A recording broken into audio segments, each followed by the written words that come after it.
नमस्कार दोस्तों, स्वागत है आपका हमारे YouTube चैनल पर जिसका नाम है परीक्षित एकेडमी। और आज के हमारे वीडियो में हम बात करने वाले हैं इंडियन कॉन्ट्रैक्ट एक्ट के तहत स्वीकृति यानी कि एक्सेप्टेंस के बारे में।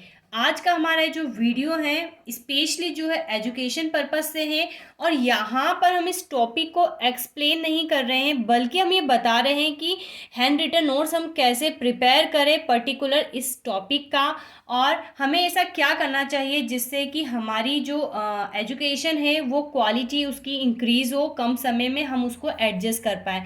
क्योंकि जनरली अगर आप एलएलबी कर रहे हैं तो आपका शेड्यूल काफ़ी बिजी रहता होगा, शायद आप जॉब कर रहे हो या फिर सिविल सर्विसेज की प्रिपरेशन कर रहे हो, तो इस टॉपिक साथ में इसको भी कवर करना है तो कैसे कवर करें, तो हम इसीलिए यहाँ पर ये वाला वीडियो लेकर आए हैं। इसके पहले के 2 वीडियो हमने अपलोड किए थे, आज हम इस सीरीज़ में स्वीकृति की बात करेंगे। तो दोस्तों, अगर आप भी हमारे इस यूट्यूब चैनल पर नए हैं तो आपको हमारा चैनल सब्सक्राइब करना चाहिए और वीडियो को लाइक शेयर करें, अंत तक देखें। चलिए तो हम आगे बढ़ते हैं सीरीज़ में और आपको बताएंगे कि ये यहाँ पर जो हम इस टॉपिक को कवर कर रहे हैं तो इसके लिए हमने ये वाली बुक का रेफरेंस लिया हुआ है। आपको जो भी बुक सजेस्ट की जाती है या कोई भी कॉन्ट्रैक्ट के एक्ट की आपके पास बुक है, आप वो उस बुक का इस्तेमाल कर सकते हैं। केसेस कॉमन ही रहते हैं, शायद लैंग्वेज का डिफरेंस रहता होगा। सेंट्रल लॉ एजेंसी की बुक है और आप अगर यही बुक लेना चाहते हैं तो हमने इस बुक का रिव्यू किया हुआ है, तो आप हमारी वीडियोस में जाकर देख सकते हैं, तो जिससे आपको आइडिया लग जाएगा क्या है। तो जब हम ये बुक पढ़ रहे थे तो काफ़ी इसमें जो हमने देखा कि बहुत सारा लिखा हुआ है, ठीक है, इतने पेजेस का लिखा हुआ है। मान लीजिए स्वीकृति आप इतने पेजेस की पढ़ते हैं तो एग्ज़ाम टाइम में कम समय रहता है, तो इतना तो हमारा एक दिन पूरा खर्च ही हो जाएगा रिवीजन करने में। तो हमने क्या करा, उसके शॉर्ट नोट बना लिए, ठीक है, उसके ऐसे कीवर्ड्स लिख लिए कि अगर वो भी हमें याद रहते हैं तो हम एग्ज़ाम में बहुत बेहतर परफॉर्म कर सकते हैं, ठीक है। तो आप मेरा मतलब समझ गए होंगे। तो इसको मैं छोटे से एग्जांपल से समझाती हूँ कि मान लीजिए हम कुछ स्पेशल डिश खाते हैं, समोसे की अगर हम बात कर लें तो समोसे में क्या है भैया, आलू है, मैदा रहता है, नमक मिर्च, जो मसाला डल सकता है वो डलता है। लेकिन क्या ऐसा एक चीज़ होती है जिसके बिना समोसा समोसा नहीं रहता? तो सिंपल सी बात है, वो है पोटैटो यानी कि आलू, ठीक है। आलू है तो समोसा उसको हम कहेंगे। नमक मिर्च मसाला कम ज़्यादा भी होता है तो चल जाता है। ठीक उसी प्रकार हर एक टॉपिक के भी कुछ कीवर्ड्स होते हैं, अर्थात अगर वो है तो वो टॉपिक को निखार देते हैं। और जो राइटर होता है, जो आपका राइटर नहीं कहेंगे, जो कॉपी चेकर होता है आपका, वही चीज़ें आपके इसमें ढूंढने की कोशिश करता है। तो बिल्कुल कीवर्ड्स वाला टॉपिक हम लेके आए हैं, आपको ये याद है तो आपके लिए जो स्टडी होगी आसान होगी। चलिए तो अब हम बात करते हैं मुख्य रूप से इस टॉपिक की, सभी एक्सेप्टेंस क्या होता है। तो सबसे पहले तो हमने आपको प्रीवियस वीडियो में बताया है कि आपको एक्सेप्टेंस की डेफिनेशन पता होनी चाहिए, ठीक है। डेफिनेशन यहाँ पर लिखी हुई है और किस सेक्शन में आती है तो आपको लिखना चाहिए। भारतीय संविधान अधिनियम 1872 की धारा 2B में स्वीकृति की डेफिनेशन है, स्वीकृति आपने लिख दिया, ठीक है।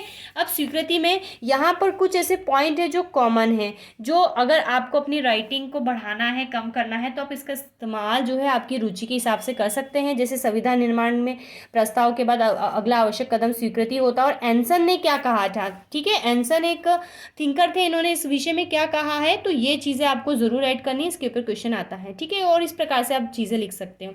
अब यहाँ पर एक क्वेश्चन उभर के आता है, बहुत इंपॉर्टेंट है, स्वीकृति की शर्तें क्या होती है।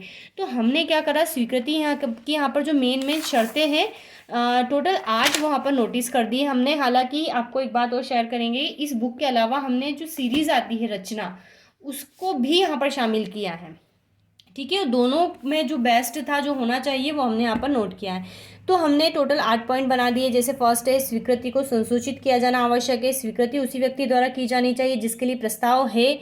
स्वीकृति शब्दों से आचरण से की जा सकती है। प्रस्ताव करने वाला स्वीकृति की संसूचना का अभित्याग कर सकता है। स्वीकृति पूर्ण तथा बिना शर्त के होनी चाहिए तथा वह प्रस्ताव की शर्तों के समान होनी चाहिए।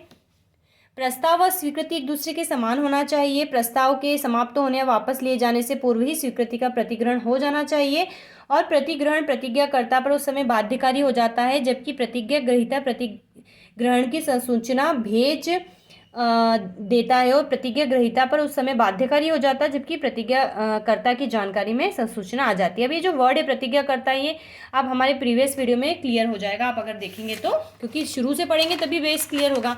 अब आपको ये 8 चीज़ें याद है, 8 में से अगर आप ये स्टार्टिंग की 5 भी लिखते हैं तो बहुत बड़ी बात है, ठीक है। अब हमें क्या करना है, जो फर्स्ट पॉइंट है इसमें कुछ केसेस है, जैसे इसमें फेल्ट हाउस बनाम बिंडले का एक वाद है, बहुत फेमस है, तो आपको यहाँ पर वो वाद पढ़ना है। वो वाद किस में लिखा हुआ है, तो वाद हमने बुक में लिखा हुआ है, हमने यहाँ पर पेज नंबर शो कर रखा है। अब हम इस वाद को 1 या 2 बार या 3 बार भी पढ़ेंगे तो सिंपल सा है, हम इसको मतलब एग्जाम में अगर हम लिखते हैं इस वाले केस को तो हम इजीली उसको एक्सप्लेन कर सकते हैं, ठीक है। तो यहाँ पर इंपॉर्टेंट क्या हमारे लिए, ये कीवर्ड इंपॉर्टेंट है कि पहले पॉइंट में हमें ये कीवर्ड लिखना पड़ना चाहिए कि फेल्ट हाउस बनाम बिंडले वाद में क्या कहा है, ठीक है। और इसी प्रकार सुप्रीम कोर्ट ने इस वाद को दूसरे में जो है अप्लाई भी किया था। फिर सेकंड पॉइंट में पावेल बनाम ली वाला वाद हमें लिखना चाहिए, जो कि सेकंड पॉइंट से रिलेटेड है। अभी यहाँ पर हम समझा नहीं रहे, लेकिन हमने देखा है कि जब उसको पढ़ते हैं हम पर्टिकुलर इस वाद को, जब आप रिविजन कर रहे हैं उसको पढ़ेंगे तो आप एकदम कीवर्ड आपको याद रहेगा तो आप लिख सकते हो। उस पूरे केस को आप 5-6 लाइन 7-8 लाइन का लिख सकते हैं, ठीक है। तो थर्ड पॉइंट में हमें ये वाद हमें पढ़ना चाहिए। तो आपको सबसे इंपॉर्टेंट क्या है, आप शॉर्ट में अगर बोले तो ये पॉइंट याद है और ये वाद हमें याद होना चाहिए। अगर ये याद है तो आपको मार्क्स ज़रूर मिलेंगे, ठीक है। और उन वाद को एक्सप्लेन करने के लिए आपको बुक का सहारा लेना पड़ेगा। इसी प्रकार ये इस पॉइंट में ये है कार्लिल बनाम कार्बोलिक स्मोक बॉल कंपनी, तो हमने प्रपोजल में भी पढ़ा है, तो बिल्कुल कुछ कॉमन मिल जाएंगे आपको, तो यहाँ पर आप वो पढ़ लिख सकते हैं। ये भी लिख सकते हैं एक्स्ट्रा में, चाहे तो 1 लिखिए या 2 लिखिए या 3 लिखिए, डिपेंड करता है आप नोट्स किस तरीके से प्रिपेयर करना चाहते हैं।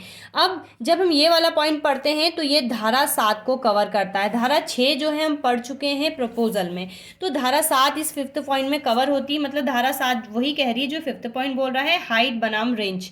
आप इस वाले केस को यहाँ पर एक्सप्लेन कर सकते हैं, ठीक है।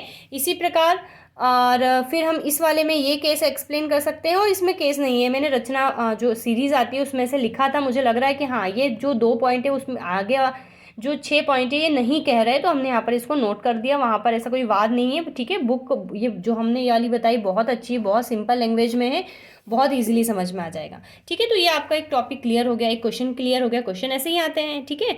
अब अगला क्वेश्चन आ सकता है आपसे, प्रस्ताव कब प्रतिज्ञा में बदल सकते हैं तथा प्रतिज्ञा ग्रहीता के कार्य प्रतिग्रहण माने जा सकते हैं, कब माने जा सकते हैं। तो ये हमने यहाँ पर धारा 7, 8, 9 और 10 आएगी, ठीक है। तो बुक में बहुत अच्छे से दे रखा है, हमने यहाँ पर हमारे लिए केवल इतना ही कीवर्ड मुझे जानना ज़रूरी था कि हाँ मुझे यहाँ पर ये नोट करना चाहिए। इसी प्रकार धारा 11 तो अलग है।